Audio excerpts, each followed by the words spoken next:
One is a normal man who works a job at the hot dog factory and has a wife and kids. The other is a deranged lunatic who spends his free time staring into the sun and taping dead rats to his ceiling. I'm not sure who the intelligent one is, but... Reggie, that was very specific. Are you okay?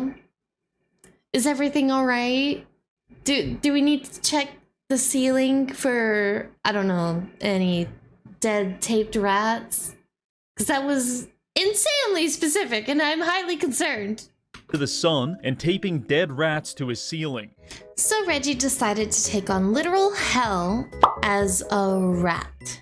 Not a demon, not a knight, just one squeaky little health hazard with dreams of domination.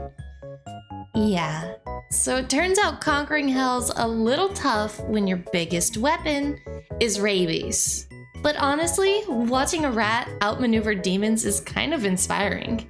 So before Reggie either becomes the new ruler of hell or just another crispy roadkill, make sure you leave a like and subscribe to the universe, because if a rat can pull this off, I've officially run out of excuses in life. Rat meat. Hi! Barony is a game about equality, because it doesn't matter whether you're a goblin merchant or a human wizard. We all look the same after being painfully crushed by a boulder. This is a first-person RPG roguelike, where you descend floor by floor, acquiring loot and meticulously crafting your build to prepare yourself for the final boss. Giant minotaurs, murderous treasure chests, and even the king of hell are just some of the myriad horrors that await us in these dungeons. Fortunately, we have access to a wide variety of powerful classes to help us navigate these challenges. But what if we didn't? What if instead we were a rat? Why? Starting off hostile to all races, with only one life, unable to use weapons, low health, lower attack, and our only ability being a spell to find the nearest piece of cheese, could we devise a plan to turn this rat into the most powerful being in the universe? So well, that's what we're going to find out in today's video, as we brave 25 life-threatening dungeons in an attempt to defeat Baphomet, the Lord of Demons. But first, I have to tell you something. 11 years ago, I had a mental breakdown that culminated in me declaring war on the United States Navy. Don't really remember what caused it. There was a lot going on at the time. Ebola. Didn't really like the Fantastic Four movie. Say that again? Anyway, I kidnapped a bunch of people and held them hostage in international waters. United States wasn't too happy about that, so they blew up my boat with a Tomahawk missile. Funny enough, I was the only survivor. My war against the US Navy was short-lived, but a lot of fun. And I used to miss it, until I found out about the sponsor of today's video, World of Warships. Now I can relive my glory days on the It's either World of War, it's World of literally anything. I realize there's a lot of wows nowadays. I feel a little dumb. Note about the sponsor of today's video, World of Warships. Now I can relive my glory days on the high seas in breathtaking and realistic combat against up to 23 other players. World of Warships is free to play on PC with constant updates and over 600 intricately modeled aircraft carriers, battleships, cruisers, and destroyers at your disposal. You want to play this game because on an atomic level, every molecule of your body is an Iowa-class battleship yearning to destroy Imperial Japan. I spoke with a scientist. That's not healthy. In fact, it's probably terminal, so you better hurry up and start playing. But maybe you're not interested in the historical side of things. That's no problem, because the Headless Horseman has just been added to the game, along with his very own custom ship skin. Now, much like me, you can take to the high seas as a revenant of vengeance and strike terror into your enemies' hearts one volley at a time. So what are you waiting for? Click my link in the description to download World of Warships today, and use promo code HEADLESS for 7 days premium access, 1.5 million credits, 500 doubloons, the Headless Horseman plus skin, and your choice of a free Japanese destroyer, American cruiser, or German battleship. So click that link, but don't do it for me. Do it for your World of Warships anime waifu. Now, let's get back to the video. Now, before we can become the Rat Messiah and kill Satan, we have to do something even harder, beating the game normally. You see, for our rat build to work, we need access to the Vampire Shaman, which is unlocked by completing 7 different biomes and defeating the bosses Orpheus and Eridice. This was by far the longest and most excruciating part of the plan, so I'll give give you the highlights. Create a goblin shaman. Congratulations, you are canonically illiterate. Enter the dungeon, beat several people to death with rocks. New biome, full of friendly goblins. Kill them anyway. Eat rotten food and go blind as a result. Murder an innocent man to steal his backpack. You are now a wanted criminal. Avoid legal persecution by using an amulet of sex change to cut off your genitals and become a legally new person. Reattach them later with another amulet. Now you've got the backpack and your dick. Next biome, populated by bug men. Become an exterminator. Recruit a psychopathic man named the Potato King. He dies almost instantly. Bully short people and get chased out of the level by their dommy mommy. First boss, turn into a troll and carefully lobotomize him with a closed fist. Successfully kill this all-powerful wizard and then promptly lose a fight against Derek the cheeseburger salesman. New biome, it's full of Irish immigrants and you're starving to death. Take a moment to appreciate the gameplay of being shanked by dozens of gnomes. Then proceed to the cockatrice's lair. You should not have come to the cockatrice's lair. Final boss fight. You are not prepared. All of your teammates die within 30 seconds, and you spend the next 20 minutes accidentally running into cleverly placed pools of lava. Luckily, your enemies were nice enough to put pools of water right next to the pools of lava. The fight has been going on for 30 minutes, and you're about to drop dead from hunger. Gamble everything on one last attack. You get unbelievably lucky and kill the boss. Congratulations, you are now a Bayou Baron. Receive some cutscenes. This is interesting. I mean, I know that he's just kind of summarizing as best he can, but I kind of hope he goes into more detail about, like, the game itself as well. Because party system? Is there, by any chance, a skill tree? Am I about to go spend money that I don't have on a game I'm probably gonna play offline? Oh god. No. Stop selling me games! Don't do this to me, Reggie! Lucky and kill the boss. Congratulations, you are now a Bayou Baron. Receive some cutscene about how you're the new king and it definitely won't turn into an evil tyrant like those last guys. Main menu. Alright, finally we've unlocked the vampire shaman. Now we can begin breaking the game as a rat. But first, some ground rules. The restrictions of this challenge mean that we are only allowed to interact with the outside world as a rat. However, we can interact with our inventory as a vampire. You ever seen Howie Mandel's penis? This mostly allows us to do things like equip armor, read books, and brew potions. But apart from that, it's all rat all the time. So let's get started. Rats. We begin by creating our character and loading into the first floor. Gentlemen, I want to introduce you to rat meat. If we want this little guy to kill Satan, he's going to need to be fairly high level, and the best way to achieve that is by maxing out his skills. There are 16 in total, ranging from swimming to spellcasting. However, since we are a rodent, we won't be able to level up trading or any of the weapon skills, which puts us at a major disadvantage. But we are also a vampire, which gives us access to one game-breaking ability. This little fella right here. Levitate is among the cheapest spells in the game, which means spamming it is a viable way to level up your magic and casting skills. However, you will eventually run out of mana, unless you're a shaman, because the shaman starts with a voodoo face mask, which gives him +1 mana regen while shapeshifted. That doesn't sound like a lot, but it is. So by turning into a rat and casting levitate 3,000 times, we should be able to max out two of the most important skills in the game on the very first floor. Now listen, I know what you want. I understand the male fantasy. Big muscles, cool sunglasses, driving fast cars, and crashing into a retirement home at 160 kilometers an hour. Simple stuff, really. But the male fantasy does not include sitting at your desk for 2 hours and casting levitate 3,000 times. Therefore, I recommend downloading Auto Hotkey and running an automated spellcasting script. Mine's in the description if you're curious. So simply assume rat form, start the script, and slowly become the— I salute you, Reggie. I salute you and your complete and utter transparency, because I probably would have just sat there and done it myself. So the fact that you're okay with telling people, I did this thing shamelessly because I have a life, and then continued to share that, thank you.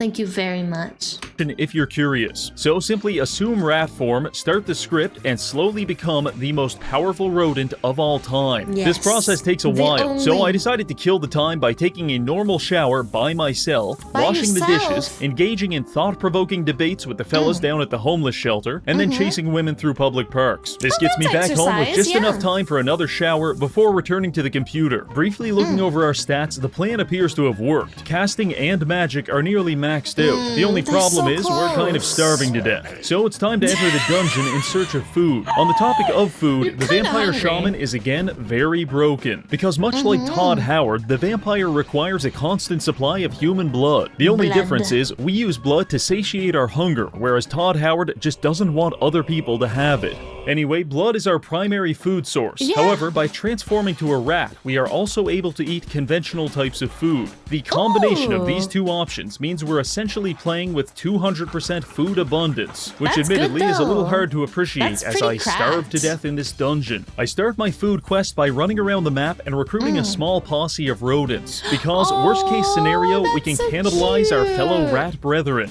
But that didn't end up being necessary, since after only 5 minutes, we hit a major jackpot.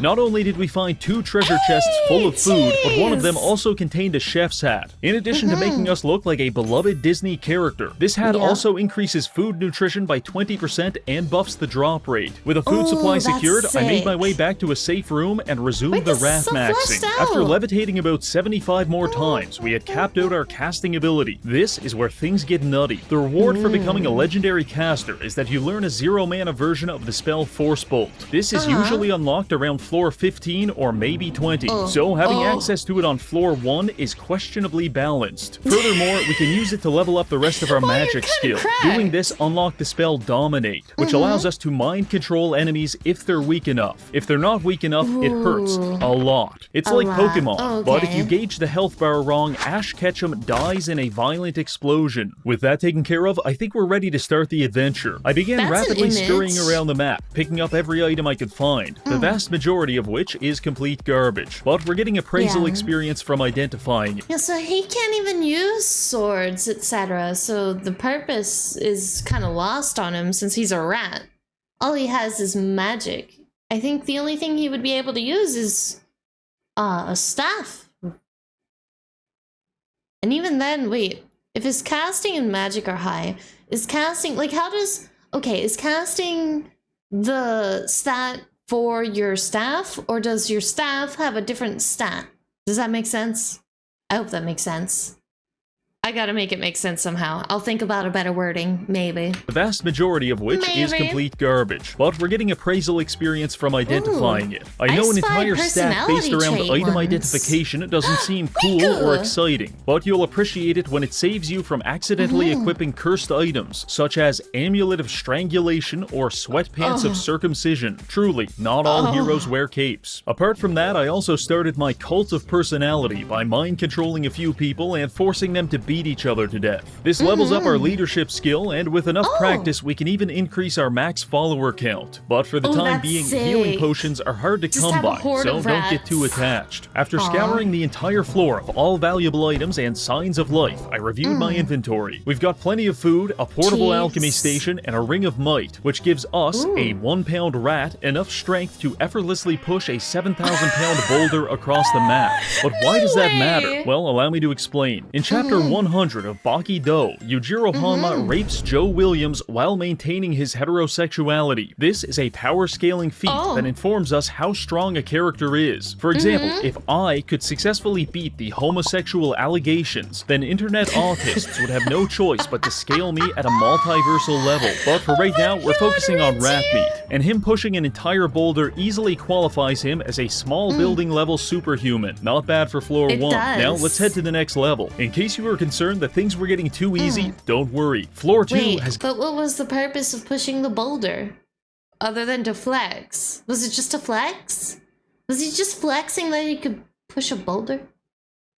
I mean, that is a big flex for a rat, but Still. Let's head to the next level. In case you were concerned that things were getting too easy, don't worry. Floor 2 has got you covered, because this symbol right here indicates that within 5 minutes, a gigantic unstoppable Minotaur is going to spawn onto the map, hunt us down, and curb stomp us back to spawn. Why? I don't think I can handle levitating 5,000 times again, so we can't let that happen. I begin frantically searching for an escape. Fortunately, I managed to kill an Italian man and use his Daedalus shrine to reveal the exit, which was when I got a new notification.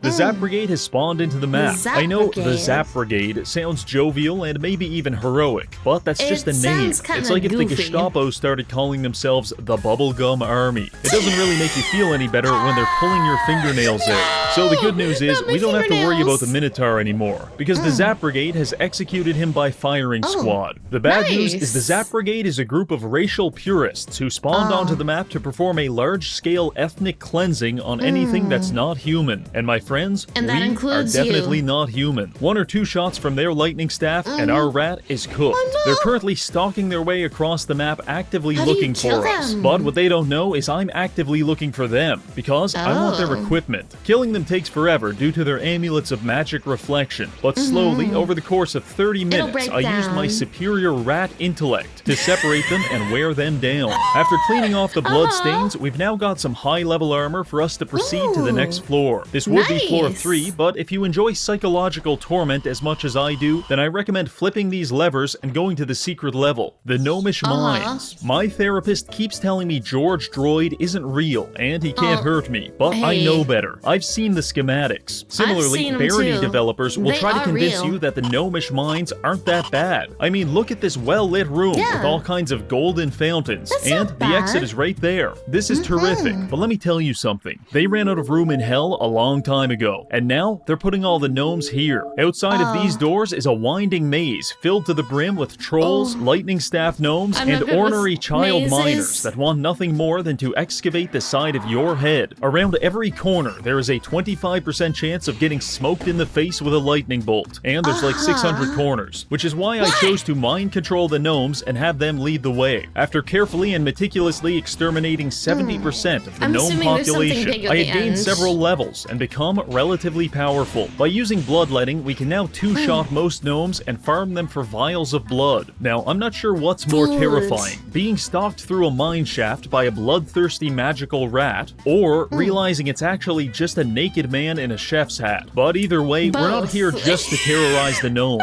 We're also here for the Sphinx's cask, an artifact helmet of extreme value to spellcasters. It gives 3 armor and 8 intellect. For reference, plus 8 intelligence is a massive difference. Consider it to be the difference between 2 people. One is a normal man who works a job at the hot dog factory and has a wife and kids. The other is a deranged lunatic who spends his free time staring into the sun and taping dead rats to his ceiling. I'm not sure who the intelligent one is, but... Reggie, that was very specific. Are you okay?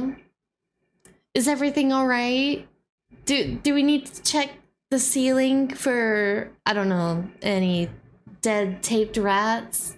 Because that was insanely specific and I'm highly concerned. To the sun and taping dead rats to his ceiling. I'm not sure who the intelligent one is, but they're pretty fucking different. Point is, this helmet is going to make our spells do a lot more damage. However, there are 2 issues. First, the treasure room is locked behind a series of impenetrable gates, and second, it's guarded by about a dozen spellcasting traps. Solving problem number 1, the switch to open the gate is located inside this merchant shop. I lure the shopkeeper out of his store, double back, flip the switch, and make my escape. This made me a wanted criminal according to the merchant's guild, but it's worth... I'm curious. I'm sorry. The Seth PNG, I wasn't expecting that. I was gonna say, I wonder if he can run faster solely because he is the size of a rat. Like, does the fact that he's a rat make him run faster, or... or is that just... his default speed regardless if he's a rat or not? switch and make my escape. This made me a wanted criminal according to the Merchant's Guild, but it's worth noting that Reggie the Rat is a legally distinct person from Reggie the Vampire, so he's not wanted. Don't worry though, the Merchant's Guild also wants to lynch Reggie the Vampire, but it's just because they're racist, not because he's a criminal. Now with the treasure room open, we have two options. Option 1, I carefully examine the room from multiple angles and learn the timing of each trap to formulate a safe plan of approach. Or option 2, I cast a speed buff and run in while pissing my pants. Obviously, I chose the latter. Genius! Miraculously, this worked, and we secured the helmet. This is a huge power spike for all of rat kind. Now, let's get out of this absolute dump. Floors 3 and 4 were relatively uneventful. However, why am I proud of a rat? Never did I ever think I would be proud or happy for a rat. I hate rats. And yet, I admire this stick-to-itiveness, for lack of better words. Trying to beat this entire game as a rat.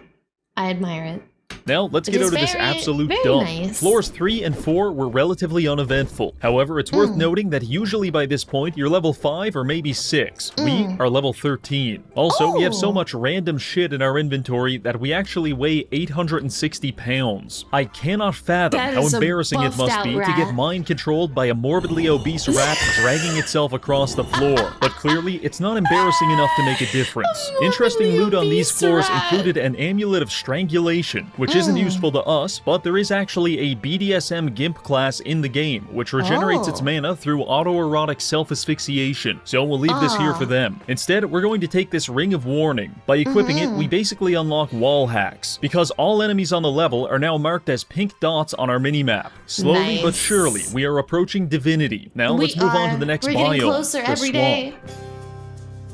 Get out in the swamp. The swamp is best known for its gangs of goblin criminals that will stab you to death at a moment's notice. The closest real-life equivalent to this would be going to a Brazilian favela and telling the local drug dealer that his native language is just gay Spanish. This is a high-level engagement farming technique, assuming you can moderate the casual racism. To my Brazilian viewers, I support you and concede that Brazilian Portuguese is fundamentally superior to Portugal Portuguese. Together, we can defeat the colonial pig dogs, but I digress. The real value in the swamps doesn't come from chewing goblins to death with my big dumb rat teeth. It comes from this, a pool of water. On one of the earlier floors, I stole an amulet of Olympic swimming from a gnome. At the time, I just did it because the idea of a gnome swimming as fast as a shark creeped me out, but now we can use it to our advantage. By equipping the amulet and casting a speed buff, we can blast through the water like a torpedo and power level our swimming in the process. This process takes a while, and you have to be careful not to shapeshift back into a vampire, because, and there's no good way of putting this, you will physically dissolve. Luckily, we didn't dissolve, and after 45 minutes of high-speed training... What causes you to physically dissolve? Is it the speed at which you are running? Your body cannot handle it? What? You dissolve?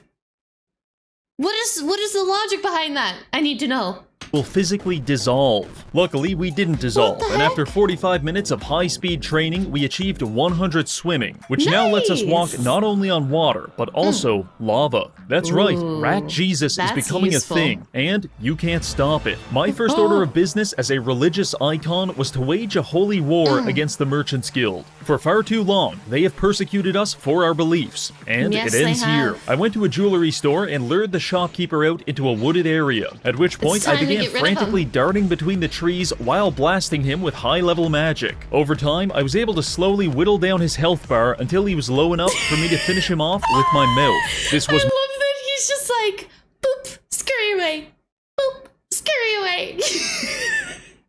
Just the thought of a rat booping you and immediately running only to come back and bite again is so funny. It's great to see it. Slowly whittled down his health bar until he was low enough for me to finish him off with my mouth. This was more painful and less homosexual than it sounds. While picking through the shopkeeper's personal effects, I came across a ring of invisibility. Oh yeah, Rat Jesus the serial killer is now invisible. This is big. Arriving on floor 7, I waste no time destroying the non-believers, which it turns out is quite easy to do when you have the bite strength force of a crocodile and your enemies can't see you. First major piece of loot we found was a ring of slow digestion. Combining this with our chef's hat won't stop world hunger, but it'll stop mine. Admittedly, the value of an anti-starvation build is a bit questionable when we have 30 vials of blood and 150 pounds of chicken legs in our inventory. To help offset that weight, I also found a pair of metal boots that weigh negative 40 pounds. I was trying to understand that when suddenly I was ambushed by the Minotaur, and this time there's no ethno-fascists here to save us. But we're not the same rat we were 6 floors ago, so I decided to fight the Minotaur in a David versus Goliath-esque battle. By continually refreshing my Adderall speed buff, I was able to effortlessly run laps around the map, stopping every so often to pelt him with force bolts. To motivate my survival instincts, I also used a mental exercise where I pretended that I was a female Twitch streamer, and the Minotaur was my #1 fan. I swear to God, that actually made me run faster. Once I started mixing in some slowing spells, it was all over. Little known fact here, but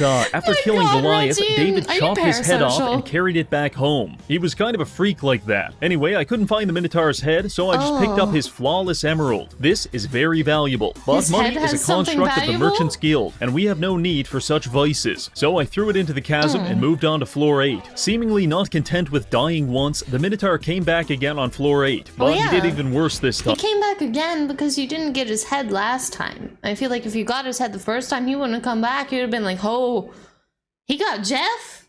Nah, I'm good. Gary would never show up after that.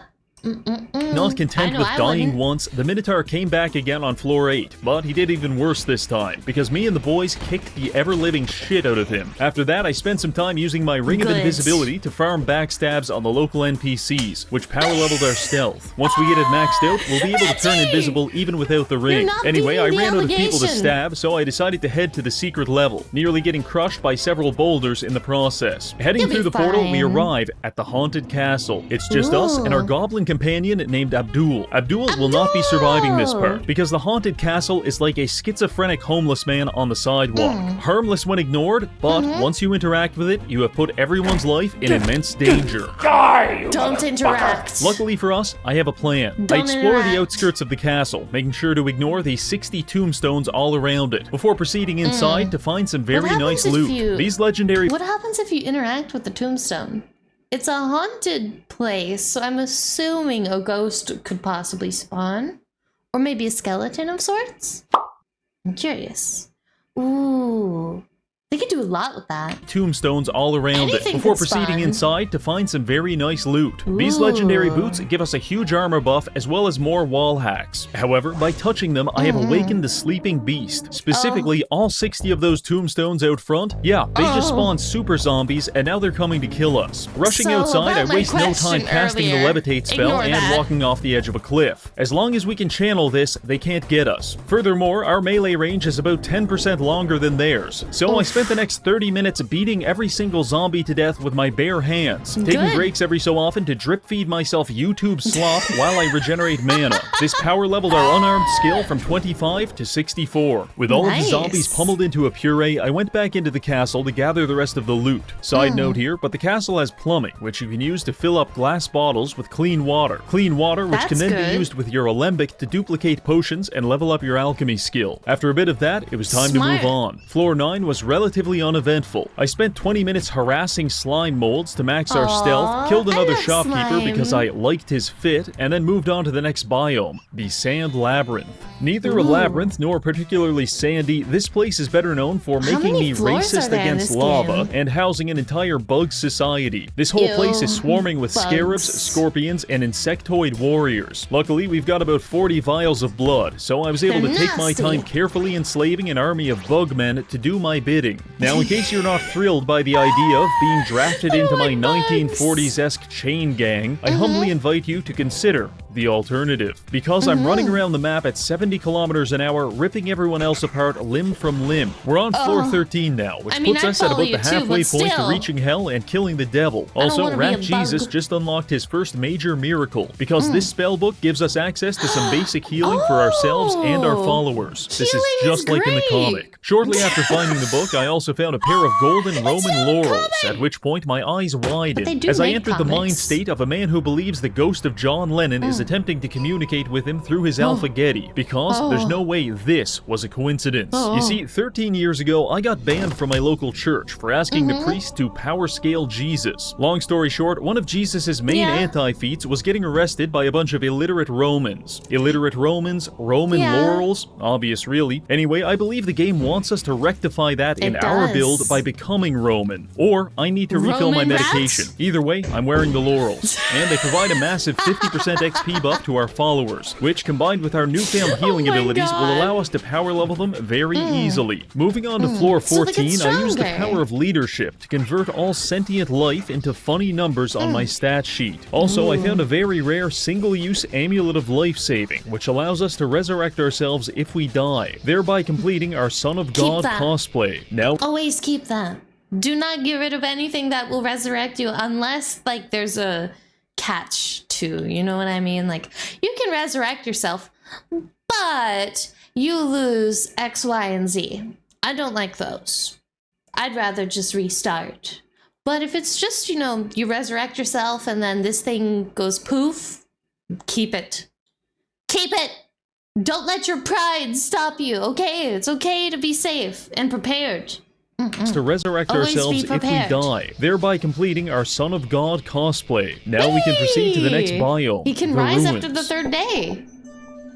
The easiest way to explain this biome is with a story. 2 years ago, I was stopped on the street by a homeless man who almost certainly had hepatitis. He looked deeply into my eyes and said the following: "I haven't achieved sexual release in 13 years, but I'm ready to now." Reggie. That was the most terrified I have ever been prior to unlocking the ruins, because this entire godforsaken biome is swarming with militant gnomes that spend their entire time covering every square inch of the map with improvised traps. If you're lucky, you'll step on a bear trap or maybe an IED, but the less fortunate among us may fall victim to their rohypnol sleeping traps that quickly sedate you into unconsciousness, at which point your ass may as well be a gnomish Waffle House, because 10 to 20 of them are going to pile into it and be violent. Now, I don't know about you, but compared to getting gangbanged by gnomes, the idea of catching hepatitis from a street vagrant is starting to sound pretty good. But we're here now, and that guy's probably at a psych ward, so let's just get through this. I put the boys to work thinning out the gnome population. This generally worked well, but every so often we'd have some friendly fire. The issue with that is that friendly AI is programmed to hit back whoever attacked it, and the other AI is programmed to do the same. So any instance of friendly fire automatically initiates a positive feedback loop of reciprocated violence until someone is dead. Still levels up my leadership though. Anyway, not a huge fan of the ruins, so I made my way to the next secret level, the Mystic Library. This is a magical archive containing some of the strongest items in the game. Like many areas in Barony, it is also a very chill place if you're human. To everyone else, it may as well be Rwanda in 1994. That being said, we wasted no time subduing the Hutu librarians and stealing all of their relics. Mostly, it was a bunch of vaguely useful items, until I came across this chest right here. Contained within it was the final piece of our puzzle, the Vampire Doublet. This item disables passive health regeneration, but maxes mana regeneration. Combined with our Shaman Mask, we're now generating mana 1200% faster than normal, which means we don't have to settle for free force bolts anymore. Now we can... To be honest, that's okay. Like, sure, you won't be able to regen, but you also have like 2 other items preventing you from getting hungry quicker. So, small sacrifice. It's a very small sacrifice. I prefer having more mana anyway. It can clutch. % faster than normal, which means we don't have to settle for free force bolts anymore. Now we can start smacking our enemies with such exciting spells as Invert Penis and Summon Foot Fetishist. With that, myself, Lesser and... I kind of want to read those spells because I know that's not what they do, but I want to read them. Spells as Invert I have to read Penis. them. Invocation of Oh, okay. Got it. And a Summon Foot Fetishist. Oh, okay. I like that PNG. That's a nice PNG. Fetishist with... I genuinely thought he didn't put, like, you know, any edit. I thought that was like the actual spell name that he just kind of popped up on the screen and then, you know, nope. Okay. I commend you for your commitment To the bit, Reggie. Enemies with such exciting spells as Invert Penis and Summon Foot Fetishist. Yep. With that, myself, Lesser Insectoid, Troll, Surely and that's Felicia not all real. proceeded to floor 17, where we were immediately mobbed by a gang of street gnomes. Kill 'em. In this moment, I want nothing more than the sweet release of death, but I must live on to make the gnomes' You have lives to. worse. The good news is that all of this fighting has increased our leadership, and we can Oh, now field sick. 8 followers at a time. Battling our way to floor 18, we hear cries of anguish in the distance, which means there's either an Amazon warehouse on this level, or we're getting close to hell. After killing a few demons, my suspicions were confirmed. This is our crossroads. If we go through the normal exit, we proceed toward Baron Herx, but if we take the secret exit, we go to the underworld, which has a pleasant but surprising lack of gnomes. So you better believe I dove into this exit Go with the to the same underworld. enthusiasm We as a don't like the burning man gnomes. jumping into a lake of fire extinguishers. We are now in the Hey. underworld, a dark and insidious place teeming with nauseating creatures of the night. Also, it's not wheelchair accessible. In fact, it's not accessible at all. It's mostly just empty space. And since we're the only levitating rat on this team, we'll be doing most of this by ourselves. Yeah. I flew around the first level, killing every zombie and imp I could find. At this point, we're very over-leveled and we have best-in-slot equipment. So I the mean, killing it's is just for perfect. fun. Eventually, I decided to head back to the exit, which actually just takes you deeper into the underworld. This is where most people go, oh no, I'm stuck in eternal damnation. How can I escape? But those people are weak-minded. Hell You have is to stuck find a with different us, way. and we're going to keep killing Hollywood elites until we get to the final boss. However, I will admit it is a bit dangerous, because on this floor you start running into shades. These ethereal entities Shades. copy your character, equipment, and skills. Except when they Oh. copied me, they didn't stay in rat form. So I had to Okay. fight a So they Chad were version of visible. myself wielding the legendary spear Gungnir. Shit Oof. sucked. After sexually Yeah, that's not dominating fun. several clones of myself, I proceeded through this portal. Thank God, we're finally in hell. This isn't how most Hey, YouTubers we end up here, but it made works it. for me. The very first thing I did in hell was find the Minotaur and kill him all over again. You really thought you could escape me just by going to another plane of existence? You absolute buffoon. Speaking of I which, I also tried. found the Zap Brigade and engaged in a large-scale conflict with them. Unfortunately, Good. they actually smoked me with a lightning bolt and killed me on the spot. However, our amulet of life-saving kicked in and we were resurrected to continue. This is why you stay prepared. This is exactly why you stay prepared.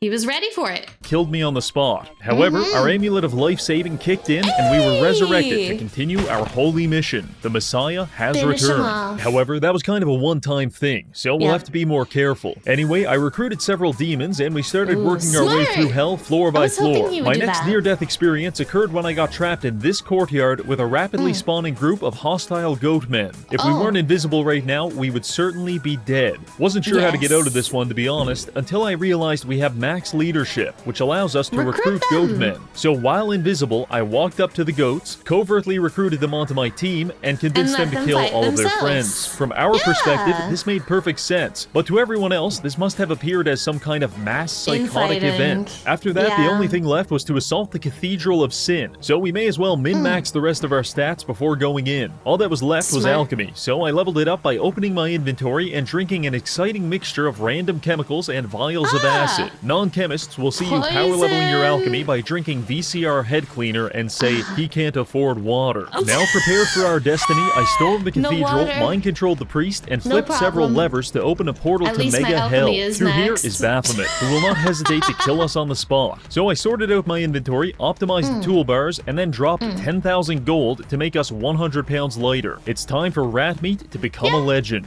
Arriving through the portal, we are immediately greeted by several pools of lava and the king And of hell. But for balls. some reason, our first thought is the craftsmanship on these walls is immaculate. It The is fight started with us immaculate. getting mobbed by several demons, while Baphomet attempted pest control via fireball. We handled this part that's fairly not gonna well, work. but then he swapped to high-level Oh. boulder spam. I'm curious. He is a rat right now. Is his hitbox still the size of the shaman, or is it the size of a rat? Because that could either help or hinder him. Because if his hitbox is the size of the shaman, then yeah, those fireballs will land. But if it's the size of the rat, I don't see those fireballs hitting. They're kind of high up. Via Fireball. We handled this part fairly well, but then he swapped to high-level boulder spam, which resulted in about 50% casualties among our followers. The good news is we were absolutely chunking him whenever he'd pop up, and our amulet was reflecting most of his spells. Eventually, myself and two of our imps cornered Baphomet and mag dumped him down to 10% health, at which point we finished him off by biting him to death. Baphomet sunk into the lava, and the game rewarded us by making me fight 2 Minotaurs at the same time. Actually, not as bad as it sounds. With the Primeval defeated and the entire Minotaur bloodline extinct, I fought my way to the exit portal and returned to the land of the living, at which point we got an epilogue explaining that we have defeated the devil and no mortal or immortal can challenge our power. For a rat, I'd say that's pretty damn good. So there you have it. We started off as a lowly rodent, and through a series of contrivances, we became a god. I'd like to thank the Minotaur for being such a good sport, this month's patrons for supporting the channel, and finally, thank you for watching. Before I go, don't forget to download World of Warships using the link in the comments and use promo code HEADLESS to receive in-game currency, free ships, and a horseman with no head. Alright, that's all for now. See you later. I don't know if it's still available. Thank you, Reggie! Fluffing loved this. Oh my god. Thank you for tuning in to another NEKO Reacts. Have you played Barony? What was your most difficult run? Let me know in the comments below. Until then, please leave a like and subscribe to the universe, and I'll see you in the next one. Matanya! Bye bye!